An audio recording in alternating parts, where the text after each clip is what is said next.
How you doing there? Welcome back to Babble on Talmud. Today we're studying Daf Lamed Daled. Well, if I could be honest, about half of Lamed Daled. Half of Daf 34 of Masechta Menachos. Friends, on half of Daf Lamed, we are going to learn about how we're going to learn about how there are 4 sections there. They all begin with how.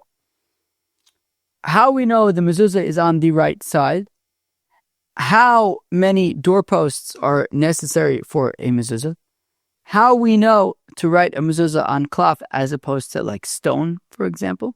And how we know 4 compartments in tefillin, which means, by the way, we are now transitioning into the sugyas of tefillin. So this is exciting.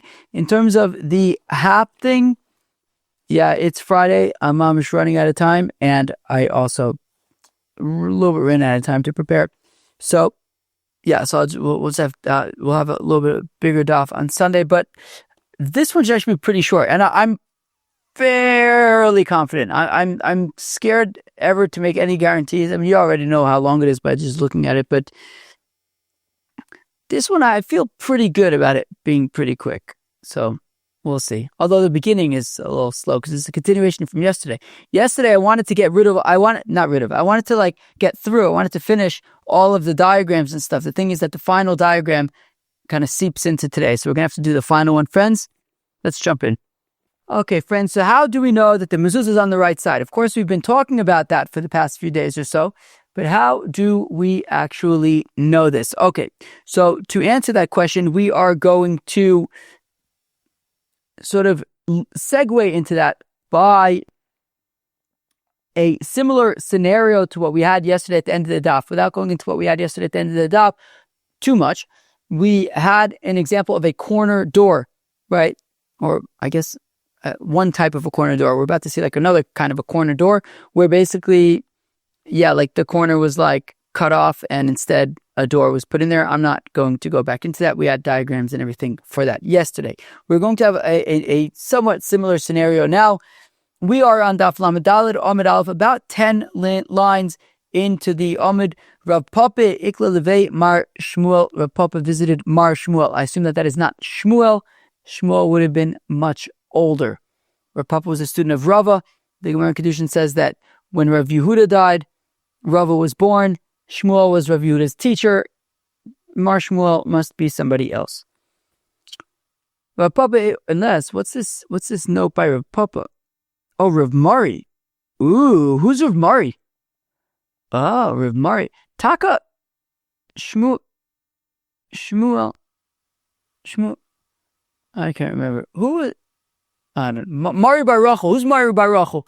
Mari Bar Rachel, I think, was Shmuel's grandson.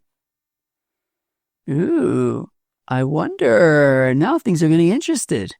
Let's go weiter. Iglevei Mar Shmuel, whoever this is, he visited Mar Shmuel, whoever that is. Chaza'u Pischa, and he saw that there was a entryway. That had only one doorpost. Mismola, and that was on the left. Vavidale Mezuzah, and Mar Shmuel had made a mezuzah on the left side of the doorway. I think that was the point. I think the point, the Patzim Echam Mismola, and I assume the point is he made a mezuzah on that side.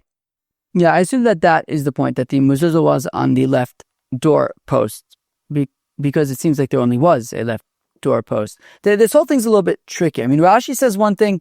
I saw a footnote in the article explains it, I think, differently than Rashi, based on apparently the Chazon Ish. It's a little bit of a tricky scenario, so I still can't quite put my finger on it. But anyways, okay, so there was this one doorway, and there was only one doorpost, and it was on the left side, and there was a mezuzah. Where was the mezuzah? I assume on the left doorpost. Omar le Kiman to Reb Meir. Emadam Reb Meir miyamin mismal mi Omar. So Reb Papa or Reb Mari says, who are you holding like? Is that like Reb Meir? I would say Reb Meir says on the right side, not on the left side. What in the world is going on here? Okay, so let's take a look at a diagram that we have here, a photo that we have here. This is a photo of another type of corner door. So the pink arrow is pointing to a green door. It's a very interesting photo.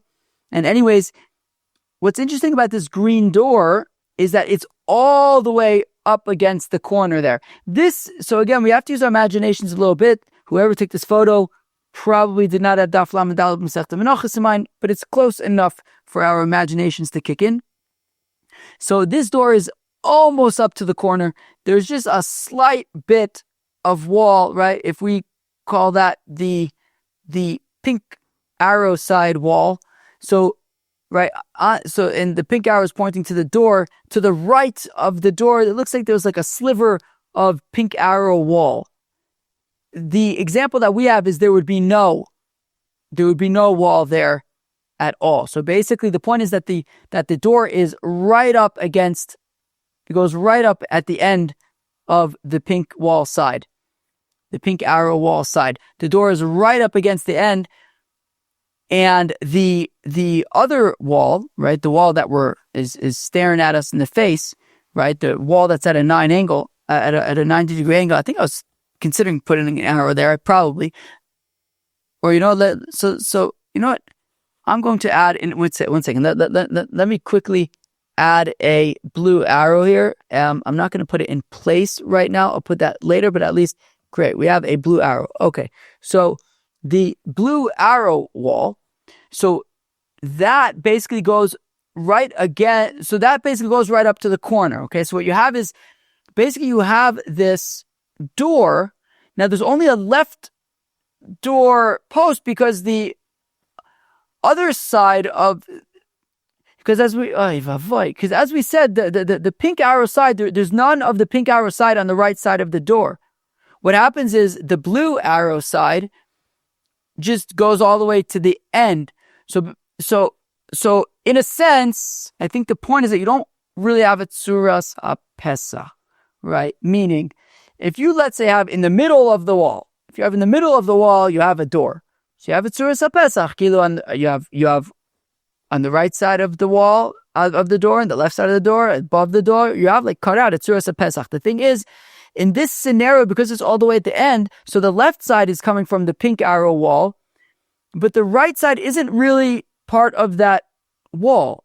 And part of that Pesach is just a continuation of the blue arrow wall that just goes to the end, but it's not actually part of that entryway, part of that door. It's part of the blue arrow side. So that's what we're talking about, and therefore we're considering like it only has a left doorpost, not a right doorpost. Okay, again, because what would be the right doorpost is just really the continuation of the blue arrow wall.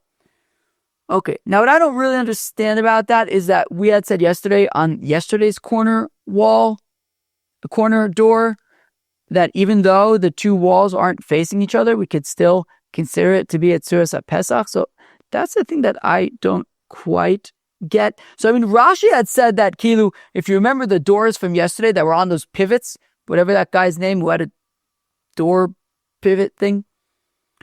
So if that's the case, then I guess maybe you would have the pivot there in the corner. So I guess the door would just be straight up like in the corner. There wouldn't even necessarily be blue arrow wall there. So you'd literally just have like a door there.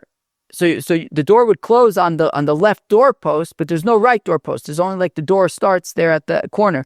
That makes a little more sense to me because then you actually literally don't have a wall on the other side of the door. But whatever it is, again, I'm struggling a little bit to put my finger on what exactly the question here is that we have that makes this that much different than yesterday's case where we said that there was a tzuras pesach. But whatever it is, it seems that the conclusion is that there is only a left side doorpost in this scenario. That being the case, so where are we? So again, Rav Papa Ikla Levei Mar Shmuel. Rav Papa visited Mar Shmuel. Chazau Pischa. He saw an entryway. Delo Havale Elapatzim Echod Mismo. There was only a left side doorpost. By the way, another note on the doorpost. So yesterday we at the beginning of the daf we had that photo with the doorposts. Maybe I'll pull it up now for a second just as a reminder, though. We'll have to see if I have time to compile it. I'm literally getting close to Shabbos. These videos with all the slides take a very long time to compile. Anyways, here's his door when I was pointing to the doorpost and everything.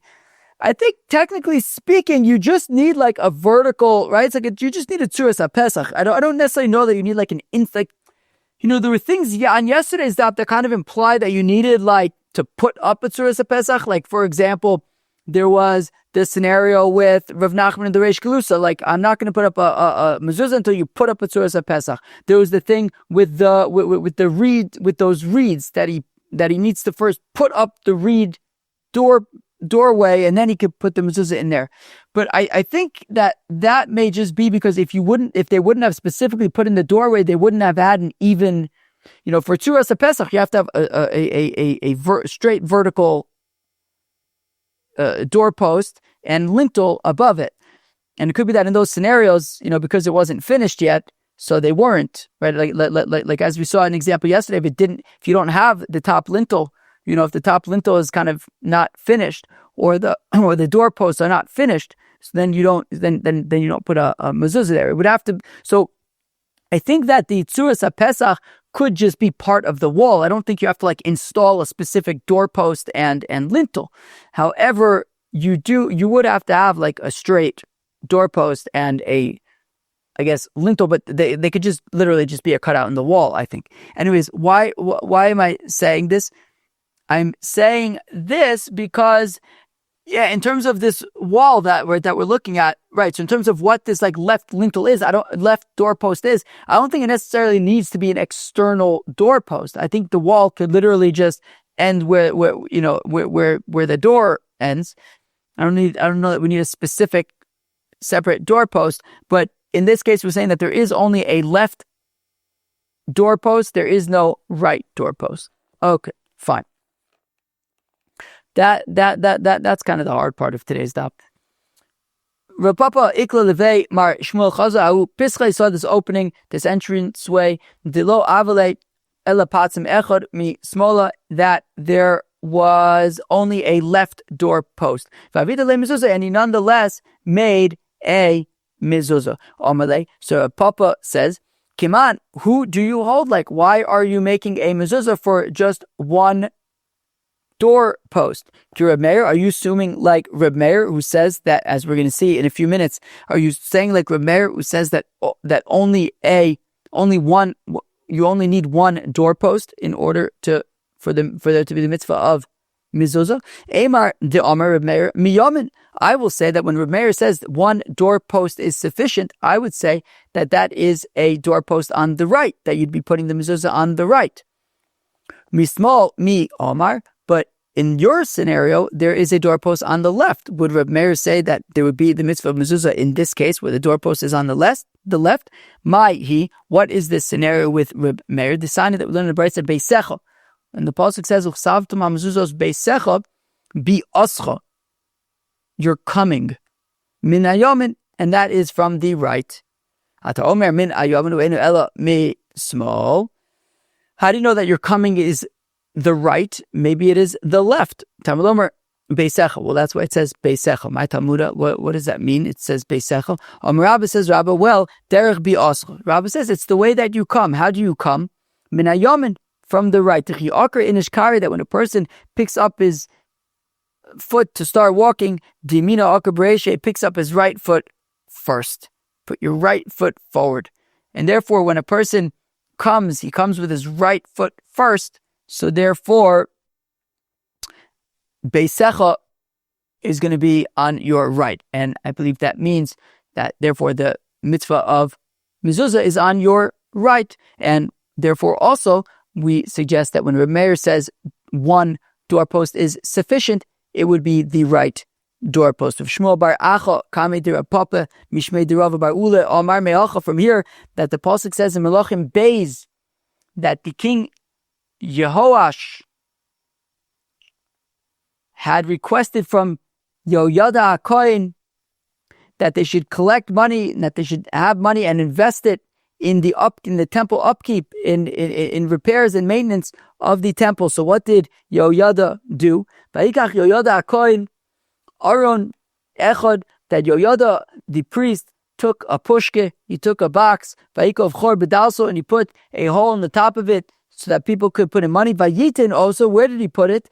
Eitz al Mizbeach Miyomin, he put it on the right of the Mizbeach, to the north of the Mizbeach, Bibo, Miyamin Bibo, Ish Hashem, Ish Beis Hashem, that when a person comes into the Azara, he put the pushka in a place where it would be to the right of the Mizbeach, that if a person were coming into the Mizbeach, into the Azara from Shar Nikanor, and they're facing the Heichel, and they're walking past the on the right side of past the right side of the menorah, it would be there. The Nasnu Shama Akayanim Shemei Asaf Eskol HaKesev Amuva Beis Hashem, and the Kayanim put all of the money that was brought to the temple in that pushke, and that was the money that they used for the temple upkeep. My Reb Meir. Okay, so that is how we know that we're talking about the right, that the mezuzah is the right, because Beisecha, Bi'ascha, and I don't know that Bi'ascha is your right, either because whenever you come with your right foot first, or because it says Miyamin Bibo, that when you come, it's Miyamin from your right, and therefore the mezuzah is on the right. And therefore we want to argue that when Reb Meir says one doorpost, it would be the right doorpost. My Reb Meir, what is this opinion of Reb Meir that we are talking about? The Sanya that we learn in the Bayis she'ein loi ela potzim echad, that a house that has just one doorpost. Reb Meir mechayiv bit mezuzah. Reb Meir says, even though there's just one doorpost, there is a chiyuv mezuzah. The Chachamim say there is no chiyuv mezuzah. My time d'Rabbanan, how come d'Rabbanan say there's no chiyuv mezuzah? Mezuzos ksiv. Well, simple. The pasuk says uchsavtem al mezuzot, on your doorposts, and that is plural. You need to. My time d'Rabbanan, Reb Meir says one is sufficient. The Sanya that we learn in the Brayso, that we're going to see the opinions of Rabbi Yishmael and Rabbi Akiva, who both say that one doorpost is sufficient. Mezuzos, says Rabbi Yishmael, that when the pasuk in Shema says mezuzos, uksavtam mezuzos b'secha v'shrecha, shomei ani miut mezuzos shtayim. Okay, so how many doorposts? 2. Because you omer, but then when it says nachamol in Parshas Eikev in Vayom Shemaya mezuzos, or not nacha 2. Parshas Sheni in the second parsha in Vayim Shema she'ein Talmud Lomar. I don't technically need it. I already knew it from Shema when it says Uchsavtam HaMezuzos B'Secha V'Shrecha. Have a riboy achar riboy. Well, that would be a riboy achar riboy, and riboy achar riboy el lemait. It comes to exclude. An inclusion followed by noch an inclusion, another inclusion, only comes to exclude. And interesting, it's a funny exclusion, because it was confusing to me, because this exclusion really kind of feels to me like an inclusion, but okay. That the pasuk excludes and limits, really, the mitzvah of narrows.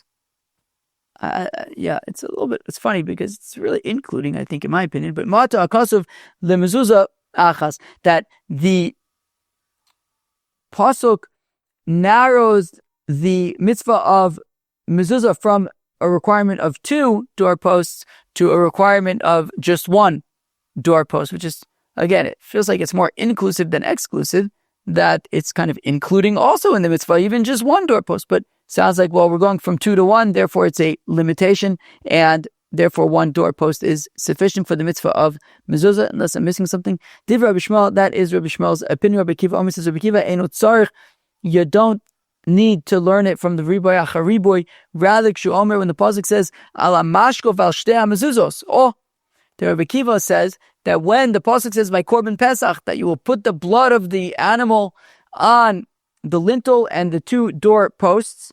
So she'ein ta'amud omer shtei, you don't really need to say shtei mezuzos. It's redundant. Mezuzos is automatically shtei. Mezuzos is plural. Plural is minimum of 2. Shtei mezuzos is redundant. So Matam Omer Shtei, how come it says Shtei? Zebona Ob, it's a binyan av kol malkum shnema mezuzos eno ela achas at shifai lucha kosov shtayim. That, because it says by korban pesach Shtei mezuzos, you know what that's teaching us? It's teaching us that if it wouldn't have said Shtei mezuzos, I would assume by default it means 1 doorpost, and therefore it had to say Shtei mezuzos. And whenever in the Torah it says mezuzos singularly, it means just 1 meaning when it says mezuzos without shtei, so it means just one mezuzah. And if it meant two, then it would say shtei mezuzos, like it said by Korban Pesach, something that it's similar. Similarly, we kind of see the opposite, of course, famously when it comes to Eid Echad. Right? When it says lo yakum Eid Echad, why does it? The fact that it says Eid Echad means that whenever it says Eid without Echad, it means two. Okay, fine. Givaldig. So we have learned so far how we know that the mezuzah is on the right side. We have learned how many doorposts are necessary for mezuzah. Now, how we know to write a mezuzah on klaf rather than on stone, for example. Tana Rabbanan, the rabbi said, that when the pasuk says uchsavtum, you'll write the mezuzah yachol yichtevena al avonim. Is it possible you should write the mezuzah on stones? Nemerkan ksiva v'nemer lahalin ksiva. It says uchsabtam here, and it says v'chosav la sefer krisus by divorce, by gittin. Malahalin al sefer, just like by gittin, it is on a sefer. It's on parchment. So afkan here as well. I assume gittin are on parchment. Never really saw a gittin. Are gittin written on parchment, or do they just do it on the computers now? Interesting. Let me look that up. Let's ask ChatGPT. ChatGPT. Are gittin written on parchment? What does ChatGPT say? Yes, gittin are traditionally written on parchment. Ah, interesting. Okay. Was that a Masechta Gittin? I don't remember. Anyways. So it's a sefer, which I guess we're saying is on parchment, and therefore the writing of the mezuzah is also on as a sefer. It's not on a rock. Okay, so maybe I'll suggest Nemer it says over here, ksiva v'nemer lahalan ksiva, ma lahalan alavanim afkan alavanim, that Moshe Rabbeinu instructs the Yidden that when they get into Eretz Yisrael, they will write all of the sefer Torah. They will write all of the Torah on these big rocks, avonim gedolos, on these big rocks, and they will cover them in lime and etch the Sefer Torah into the rocks. So maybe, or writing the Sefer Torah on the rocks. So maybe it means that. Maybe it's talking about a rock rather than parchment. Right, again, it says here by Mezuzah ksiva, it says by these big rocks, ksiva, malalan alavanim, just like by the big rocks, it's big rocks, afkan alavanim, maybe you should write the mezuzah on a stone, on a rock. Nira lemi dama. Well, okay, good question. So now we have two options. Which is the one that is more sensible? Well, let's learn out mezuzahs, which are relevant for all generations, from divorce documents, which are relevant for all generations. We don't learn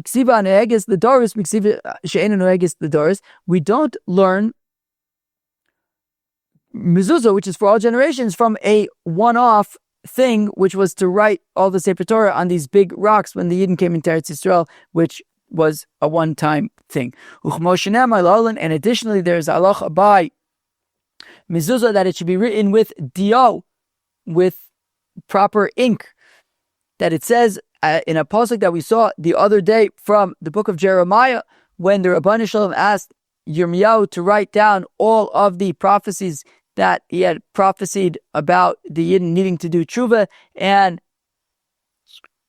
Baruch ben Neriah wrote that down, and it said, Vayomer Lehem, he said to the nobles in Jerusalem, Vayomer Lehem Baruch mipiv yikra elai, that Jeremiah dictated to me as a dvarim ha'ela, these things that are written here, and I wrote it down on the parchment with dio, with ink. So a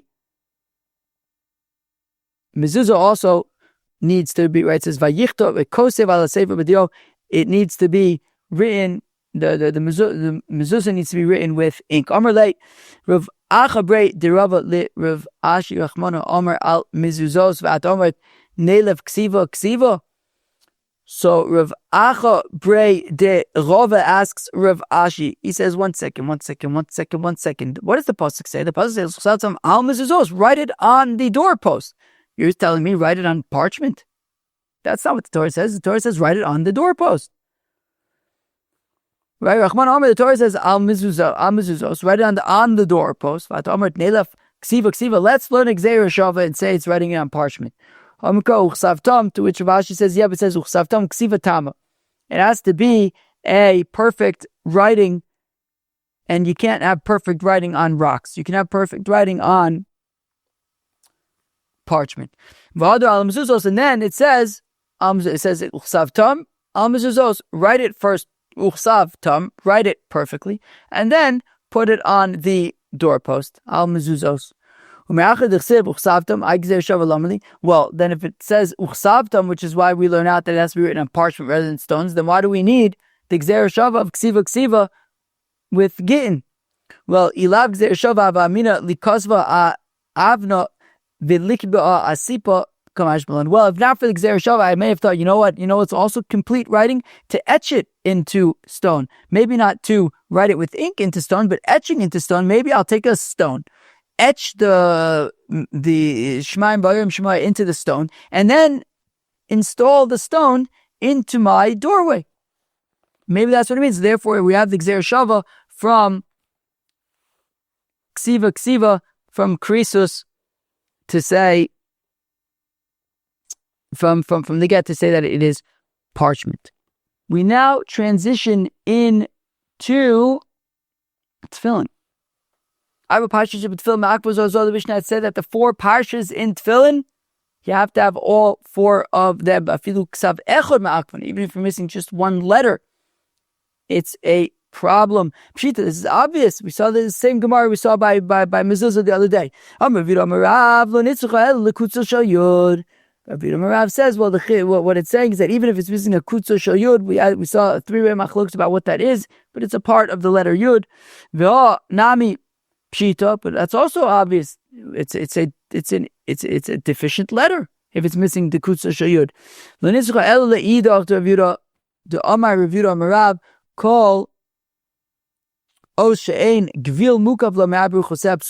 other day that the letters need to have space all around and they can't be touching other letters. So that is what it is teaching, that you can't even have one letter that's touching another letter. All the letters have to be properly spaced. Says the Gemara, there's a Gemara that we've seen several times before. Tanu Rabbanan, we saw it in Masechtas Sanhedrin, we saw it in Masechtas Zvachim. When this came up in Masechtas Zvachim and Daf Lamed Zayin, we had a gewaltige discussion in WhatsApp with Janine about this Gemara. Tanu Rabbanan, the totafos, that in 2 places where it says totafos, it's written singular.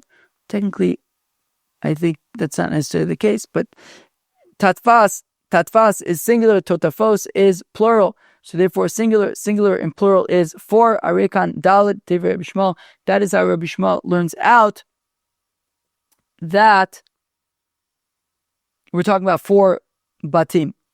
Rabbi Kiva Omer Eino Tzarich, whereas Rabbi Kiva says we can learn it out from Tat Bekisvei Shtaim, Paz B'Afrika Shtaim, that in the language of Kisvei or Katvei, Tat is 2, and in the language of Afrika, Pat is 2.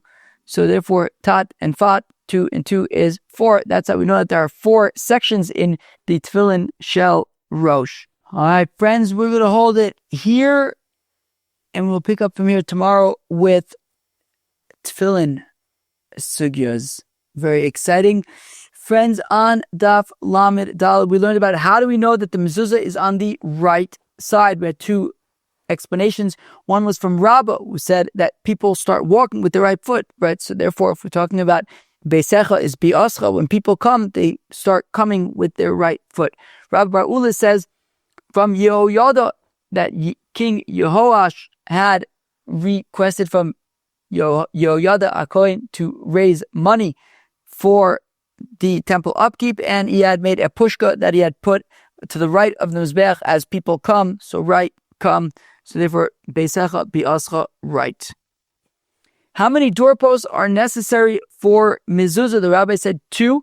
Rabbi Meir, Rabbi Akiva, and Rabbi Shmuel all say 1 is sufficient. How do we know to write a Mezuzah on klaf rather than stone, for example? Well, we have Gzeira Shava from a book of divorce, which is written on klaf, and also it says Uchsavtam, that it has to be a perfect writing, which would be on klaf rather than on stone. And how do we know that there are 4 compartments in the tefillin? As we've seen before, Rabbi Yishmael says that it is learned out from tafat, totafot, and Rabbi Kiva says it is learned out from katfe and afrike, where tat and fat are both 2. 2 and 2 is 4. Chevre, I hope you enjoyed Daf Lamed Daled. I'll catch you tomorrow to learn about tefillin. Cheers.